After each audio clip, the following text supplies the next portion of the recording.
Assalamualaikum warahmatullahi wabarakatuh. Bismillah, alhamdulillah, alladzi bi ni'matihi tatimmu sholihat, wassalatu wassalamu ala asyrofil bariyat sayyidina wa habibina Muhammad wa ala alihi wa sahbihi dawi nufusi tahirat wa ba'da. Yang saya hormati juga saya takdimi pengurus masjid Sadul Najah beserta jajarannya, bapak-bapak, ibu-ibu sekalian, jamaah sholat isya dirangkai dengan tarawih yang berbahagia, terkhusus untuk adik-adikku sekalian yang alhamdulillah sudah mau di depan kita, kebanggaan saya pribadi yang senantiasa dirahmati Allah Subhanahu wa Ta'ala. Bapak-bapak, rahmat Allah Subhanahu wa Ta'ala, ini sebetulnya karena tugas dari atasan lembaga dakwah NU. Kalau yakin sama bosan nanti nopo ini, tapi karena tugas min intisam dan awamir ini bagian daripada taat kepada Allah Subhanahu wa Ta'ala. Jadi patuh dengan perintah itu bagian daripada taat kepada Allah Subhanahu wa Ta'ala. Malam ini saya akan membahas masalah berkenaan dengan hikmah puasa yang nilainya adalah kejujuran. Jujur ini salah satu sifat yang amat mulia yang nilainya disandingkan dengan para sahabat. Sering kita dengar kalau setelah tarawih imam itu berdoa ma'an nabiyyin wasyuhada wasiddiqin wasyuhada wasyuhadin. Orang yang puasanya betul-betul karena Allah, diterima oleh Allah, besok ketika masuk surga itu bersatu dengan nabi, para nabinya Allah. Kemudian kelasnya masuk kelas wasiddiqin. Kelas siddiqin itu kelasnya para sahabat Nabi, Abu Bakar bin Siddiq, Umar bin Khattab, Utsman bin Ali, dan lain sebagainya. Wasyuhada wassolihin juga dikategorikan atau dikelompokkan orang-orang yang syuhada. Pada zaman sekarang ini jamaah, yang namanya kejujuran sudah mulai langka. Padahal nilai-nilai kebaikan itu tidak terlepas daripada kejujuran apapun. Pada zaman dulu sebelum masuknya Islam, jujur merupakan sifat yang jarang dilakukan. Karena sifat lawan jujur adalah sifat bohong atau kadzib. Lah bohongnya adalah sifatnya orang munafik. Antara lisan dengan isi hati tidak sejalan, tidak sama. Kadang ngomongnya A tapi nyatanya hatinya B. Nah, yang sering terjadi kalau sini 5 tahunan itu, biasanya mulut kita A, hati kita kadang B. Itu betul-betul orang yang iman dipertaruhkan keimanannya. Apapun kebaikan ini pasti landasannya adalah kejujuran. Contoh, membuat satu hubungan pertemanan itu pasti dilandasi kejujuran. Kalau tidak ada kejujuran tidak lama nih. Usaha harus kejujuran. Kalau tidak dilandasi kejujuran, sia-sialah, tidak lama dilatih tukaran. Termasuk juga membina mahligai rumah tangga. Ini juga dilandasi dengan kejujuran. Coba saya tanya ibu-ibu, yang paling dibenci dari bapak-bapak apa dari suami ibu? Bohong. Yang paling dibenci dari seorang laki-laki adalah kebohongan. Kalau kurang ganteng, rodoin, terus diampuni. Tapi kalau sudah suka bohong, baik itu alamat petakannya. Yang paling dibenci seorang istri adalah kebohongan. Juga sebaliknya. Ternyata jamaah bohong ini sifat yang tidak disukai mulai zaman sebelum masuk Islam, lebih-lebih sekarang adalah masuknya Islam. Oleh karena jamaah mata Allah Subhanahu wa Ta'ala, kejujuran ini menjadi nilai penting dalam keimanan seseorang. Sampai-sampai Allah menyampaikan dalam firman-Nya surah At-Taubah kalau tidak salah. A'udzu billahi minasyaitonir rajim. Ya ayyuhalladzina amanu taqullaha wa kunu ma'as shodiqin. Wahai orang-orang yang iman, takwalah kepada Allah dan selalulah berserta orang-orang yang jujur.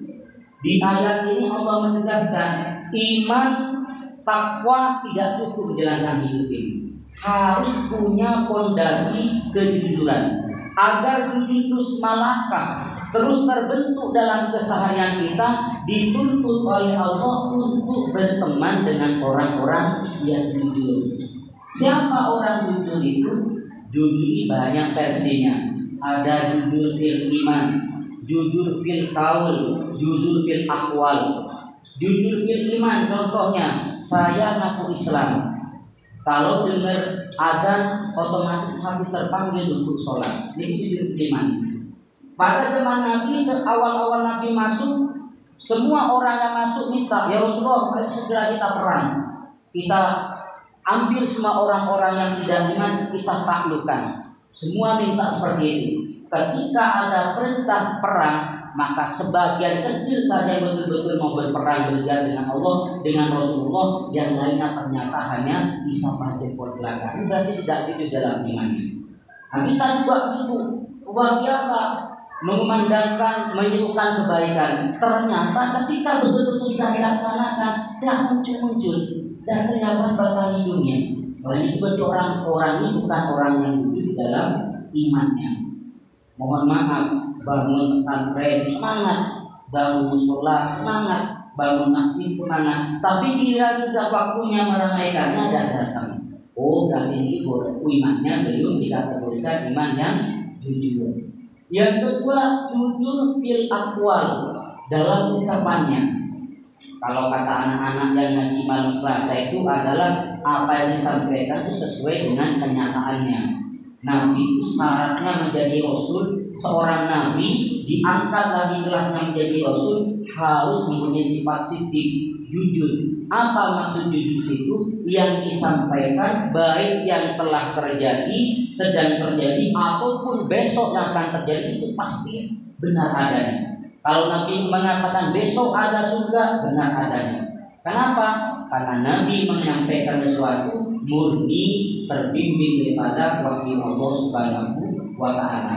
Lah orang yang jujur jamaah mata Allah Subhanahu wa Ta'ala, yang disampaikan itu betul-betul yang ada di hati dan selaras, tidak menyalahi aturan syariat Islam.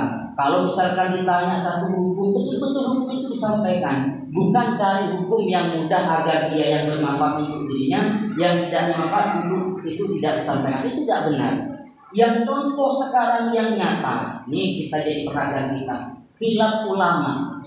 Ini sering menggebu-gebu ini. Mohon maaf, contoh kayak tarawih, sholat takbirnya begini apa begini. Satu kelompok mengatakan harus begini, satu harus begini. Ini salah satu mereka yang tidak jujur dengan ajaran Islam.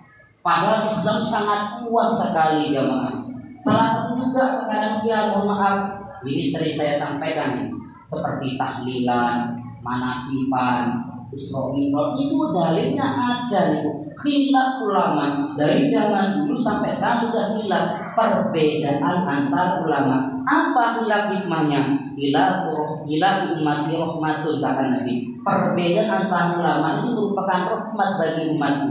Jadi yang senang manakipan monggo, setiap manakipan doa berkah. Yang senang Isra Mi'raj monggo, yang senang Maulid Nabi monggo, yang sering sedihah monggo. Tidak usah dipertentangkan, itu ada dasarnya itu. Yang bagian dalam ya monggo. Semuanya ada dalam lingkup ranah agama Islam. Ini kejujuran, imannya jujur. Karena orang jujur akan menerima kebenaran dari siapapun. Ini khilaf ulama, tidak bisa sampai kapanpun tidak bisa ditemui. Apalagi zaman sekarang sudah jauh dari zaman Rasulullah. Zaman para imam 4 pun sudah terjadi perbedaan. Nah, ini tidak perlu kita besarkan, tapi kita cari solusi tengahnya. Makanya kata Nabi, khairul umur awsatuha. Paling aman menjalankan hidup agaknya tengah-tengah. Tidak terlalu ke kanan, tidak terlalu ke kiri. Nah, ini yang kita perjuangkan sekarang di zaman akhir ini. Karena terlalu keras, nanti yang tidak suka akan dihidang. Kalau lemah juga itu tidak akan tercipta Islam ini sampai ila yaumil qiyamah. Yang terakhir yang adalah jujur fil aqwal. Ini yang paling tinggi. Judul kelakuan ini, orang itu setiap apa yang dilakukan tidak terlepas mata untuk mengharap ridho Allah Subhanahu wa taala. Aku mau kemana? Aku mau ke masjid, mau sholat. Dalam hatinya tidak ada kecuali untuk menegakkan agama Allah Subhanahu wa taala. Ini paling tantangan bagi imam. Saya pribadi kalau setiap berangkat rumah itu saya selalu koreksi. Saya ini mau jadi imam, mau jadi apa? Mau pamer, mau apa? Setiap saya mau ke masjid, tantangannya seperti itu. Nah, maka bulan Ramadan ini datang merefleksi kita agar kembali ke fitrah iman yang hakiki. Di dalamnya adalah nilai-nilai kejujuran. Sama ibu-ibu yang paling biasa ini, yang paling banyak godanya ibu-ibu. Kalau habis malam, habis makan sahur pagi hari, yang penting piring siapa biasanya? Bapak-bapak, ibu-ibu. Ada sisa makanan, gorengan manggil, makan aku, gorengannya manggil. Ada ikan bakarnya, ikan bakar. Habisnya aku ngomong ikan bakarnya. Ini kalau tidak begini ibu-ibu, oleh bapak sedang tidur, anak ada, tinggal makan selesai pura-pura lemes kan tidak ada urusan. Tapi inilah nilai-nilai yang diletakkan Allah di dalam puasa. Betapa Ramadan ini betul-betul menjadikan diri kita jujur dalam kelakuan kita, jujur dalam lisan kita, juga jujur dalam iman kita. Mudah-mudahan kejujuran ini senantiasa Allah berikan barokah di bulan Ramadan ini. Amin. Bapak kita doa semoga yang bapak-bapak, ibu yang rajin ke masjid, yang keluarganya sakit segera disembuhkan Allah Subhanahu wa taala. Rezekinya dilancarkan. Amin. Bapak amin. Semua hajatnya dikabulkan dan kita tergolong ma'an nabiyyin wasyiddiqin wasyuhada wassolihin. Amin. Ya rabbal alamin. Dan kami sedikit tidak bermanfaat. Assalamualaikum warahmatullahi wabarakatuh.